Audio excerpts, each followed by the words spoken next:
हाँ जी, नमस्कार दोस्तों।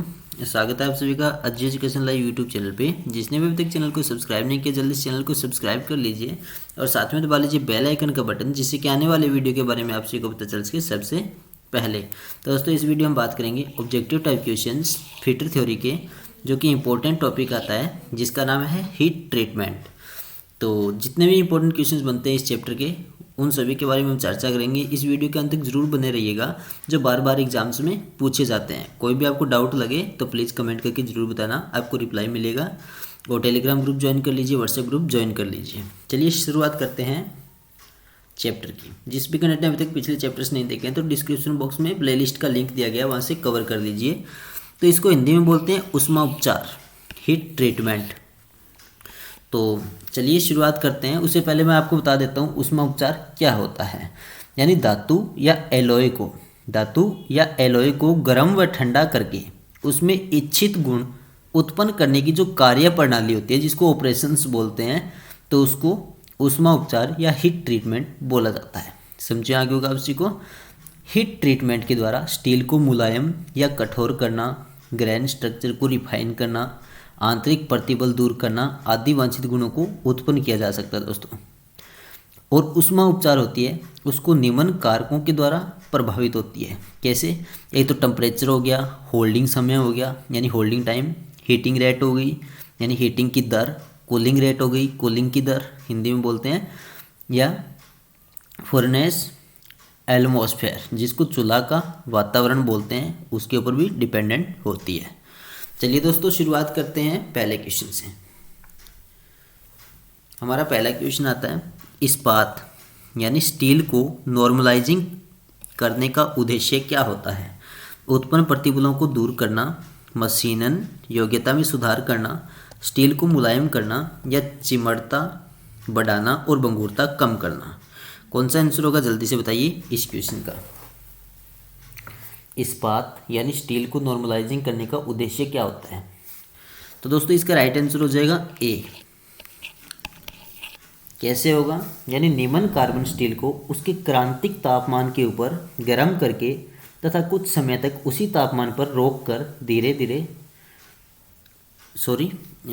यानी इस्पात स्टील को नॉर्मलाइजिंग करने का उद्देश्य यानी उत्पन्न प्रतिबलों को दूर करना। यानी इस्पात खंड होते हैं या जो डलजे होते हैं, जिसको कास्टिंग्स बोलते हैं, उनके जो आंतरिक प्रतिबल होते हैं उनको दूर करने के लिए जो नॉर्मलाइजिंग क्रिया की जाती है, उसका उपयोग सामान्यतः निम्न व माध्यम जो कार्बन इस्पात और मिश्र धातुएं होती है, उनके इस्पात के रेशों को सुधारने के लिए भी इसका उपयोग किया जाता है। समझे आगे होगा आप को। नेक्स्ट हमारा क्वेश्चन आता है 2 नंबर। ये भी इंपॉर्टेंट टॉपिक है। कार्बन स्टील के एक टुकड़े को 730 डिग्री सेल्सियस से थोड़ा सा ऊपर गर्म किया जाता है, तो उसे इस तापमान पर कुछ घंटों तक रखा जाता है। तो इसके लिए कौन सी ऊष्मा उपचार विधि प्रयोग में लाई जाती है? निर्मलीकरण, जिसको नॉर्मलाइजिंग बोलते हैं, या केस हार्डनिंग या एनिलिंग। कौन सा आंसर होगा? मोस्ट इंपॉर्टेंट और फेमस क्वेश्चन है, बहुत बार ये एग्जाम में पूछा गया क्वेश्चन है। रट लेना इसको आप, जिस भी कैंडिडेट ने पहली बार देखा है। जल्दी से बताइए। तो दोस्तों, इसका राइट आंसर हो जाएगा डी यानी एनिलिंग।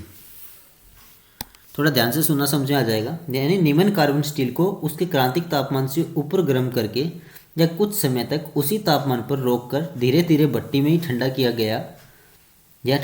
किया जाए, तो इस ऊष्मा उपचार की विधि को एनिलिंग बोला जाता है। क्या बोला जाता है? एनिलिंग। और ऊष्मा उपचार की इस विधि का प्रयोग इस्पात को सॉफ्ट बनाने में किया जाता है। किसके लिए किया जाता है? यानी सॉफ्ट यानी मृदु बनाने के लिए किया जाता है, हमेशा नरम बनाने के लिए। नेक्स्ट हमारा क्वेश्चन है 3 नंबर। अब बात आती है ऊष्मा उपचार यानी हीट ट्रीटमेंट के बाद एक अवयव के क्रैक हो जाने का संभावित कारण क्या होता है दोस्तों? क्या इसे लंबे समय तक गर्म किया गया था, या इसे गर्म करने से पहले सही तरह से साफ नहीं किया गया था, या इसे ब्राइन में तुरंत ठंडा किया गया था, या इसे हवा में धीरे धीरे ठंडा किया गया था? कौन सा आंसर होगा, जल्दी से बताइए। वेरी मोस्ट इंपॉर्टेंट है। ऊष्मा उपचार यानी हीट ट्रीटमेंट के बाद एक अवयव के क्रैक हो जाने का संभावित कारण क्या हो सकता है? तो दोस्तों इसका राइट आंसर हो जाएगा सी। इसका मतलब ऊष्मा उपचार के बाद अवयव के क्रैक को या क्रैक होने का जो संभावित कारण है वो है ब्राइन में आकस्मिक ठंडा किया जाना है, और इस संभावना को कम करने के लिए ऊष्मा उपचार किए जाने वाले पार्ट्स होते हैं उनको हमेशा तेल में क्विंच किया जाना चाहिए। तेल में क्या किया जाना चाहिए? क्विंच। नेक्स्ट हमारा क्वेश्चन है 4 नंबर।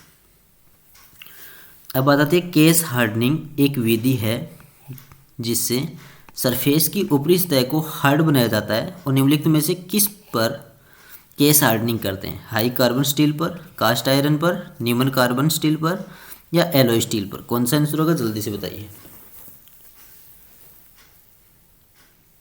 तो दोस्तों इसका राइट आंसर हो जाएगा सी, निम्न कार्बन स्टील पर। यानी केस हार्डनिंग एक ऊष्मा उपचार विधि होती है जिसका प्रयोग निम्न कार्बन स्टील की जो बाहरी सतह होती है उनको हार्ड करने के लिए प्रयोग में लिया जाता है। कार्बन एक हार्डनिंग एजेंट होता है, इसलिए निम्न कार्बन स्टील को हार्ड करने से पहले उस पर किसी भी विधि द्वारा कार्बन की जो मात्रा होती है उसको बढ़ाने की आवश्यकता होती है दोस्तों। और केस हार्डनिंग में किसी भी कार्बनमय जो धातुएं होती है उनको क्रांतिक तापमान पर गर्म किया जाता है। समझिए आगे होगा आप सभी को, क्रांतिक तापमान पर क्या किया जाता है? गर्म किया जाता है। नेक्स्ट हमारा क्वेश्चन है 5 नंबर। अब बात आती है हार्ड किए हुए टूल से आंतरिक प्रतिबल को दूर करने के लिए प्राय ऊष्मा उपचार की कौन सी विधि प्रयोग की जाती है? केस हार्डनिंग, एनिलिंग, नॉर्मलाइजिंग या टेपरिंग? सिंपल सा क्वेश्चन है, जल्दी से आंसर दीजिए इसका। हार्ड किए हुए टूल से आंतरिक प्रतिबल को दूर करने के लिए प्राय ऊष्मा उपचार की कौन सी विधि का प्रयोग किया जाता है? तो दोस्तों इसका राइट आंसर हो जाएगा डी, यानी टेपरिंग का प्रयोग किया जाता है। यानी कठोरण, हार्डनिंग को क्या बोलते हैं? कठोरण बोलते हैं। उसके पश्चात टेपरिंग या जिसको पायनीकरण बोलते हैं, तो वह एक आवश्यक क्रिया होती है। यानी कठोरित इस्पात इस क्रिया के पश्चात ही विभिन्न प्रयोजनों के लिए उपयोगी बनता है, और टेम्परिंग क्रिया से इस्पात में मार्टेसाइट की मात्रा कम हो जाती है और उसके आंतरिक प्रतिबलों में क्या होता है? पर्याप्त कमी होती है।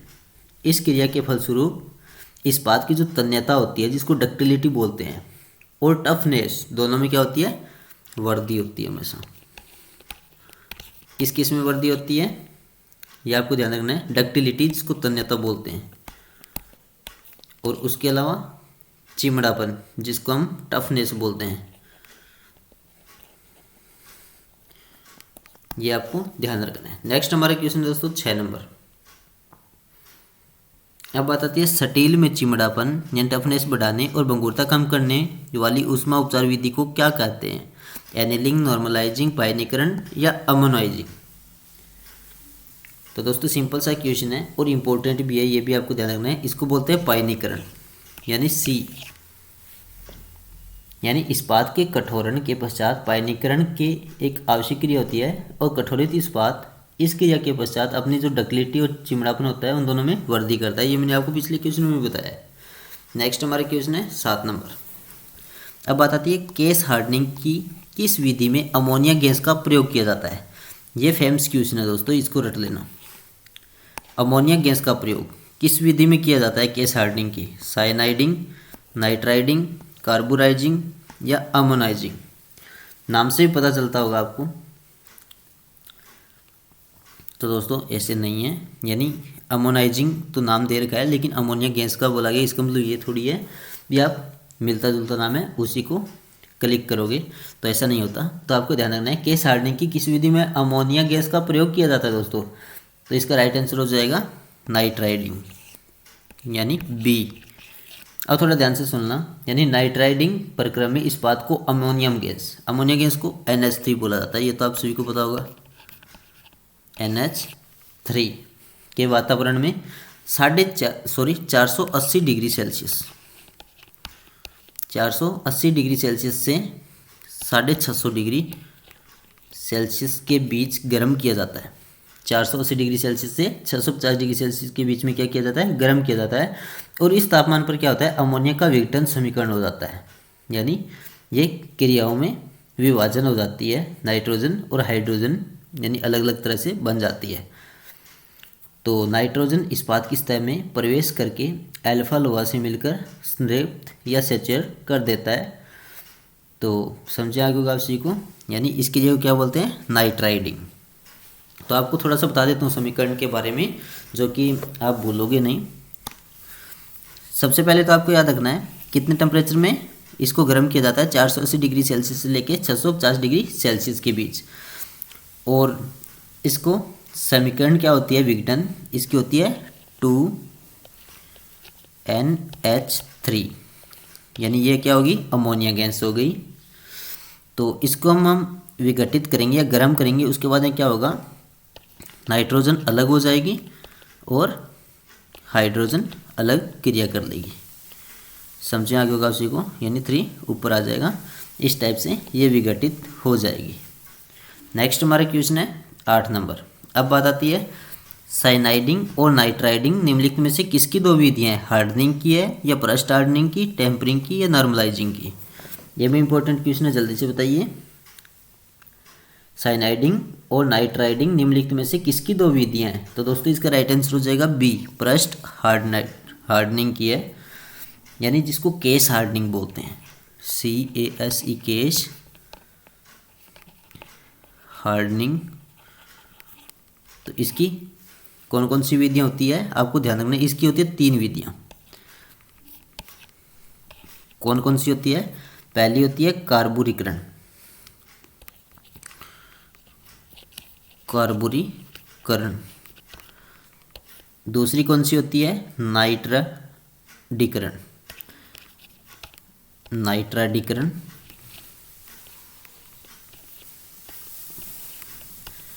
और तीसरी होती है साइनाइडीकरण।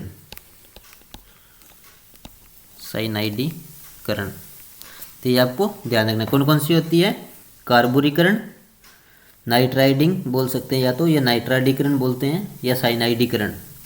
समझे आगे होगा आपसी को, यानी 3 टाइप से केस हार्डनिंग होती है। नेक्स्ट हमारा क्वेश्चन है 9 नंबर।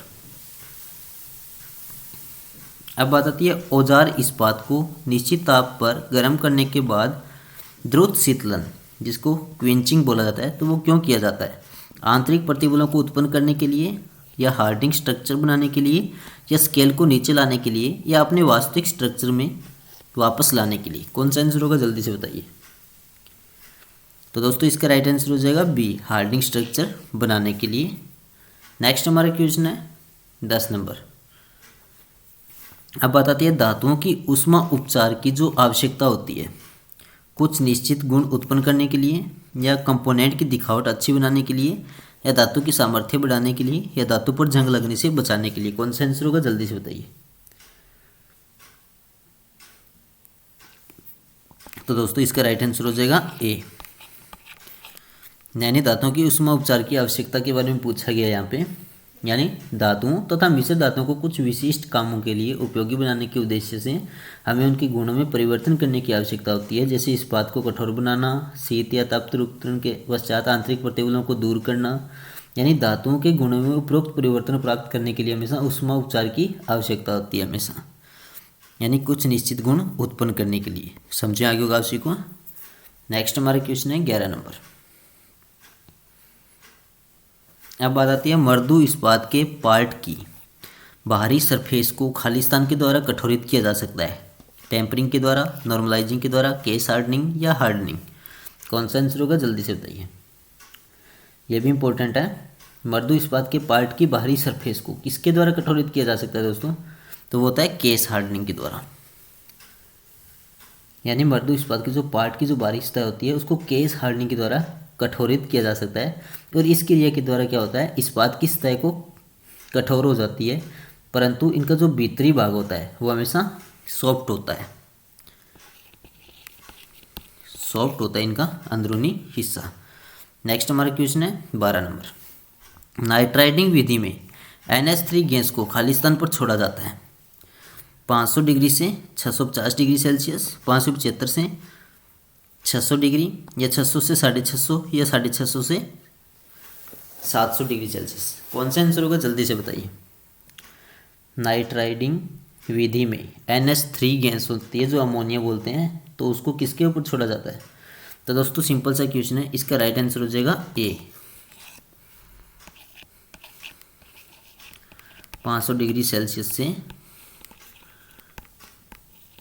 650 degree Celsius. समझे, आगे होगा आप सभी को। नेक्स्ट हमारा क्वेश्चन है 13 नंबर।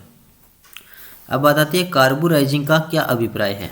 स्टील के अवयव में कार्बन प्रतिशत की मात्रा बढ़ाना, अवयव के कोर में कार्बन प्रतिशत की मात्रा को बढ़ाना, अवयव के सतह पर कार्बन प्रतिशत की मात्रा बढ़ाना, या स्टील के अवयव में कार्बन प्रतिशत की मात्रा को घटाना।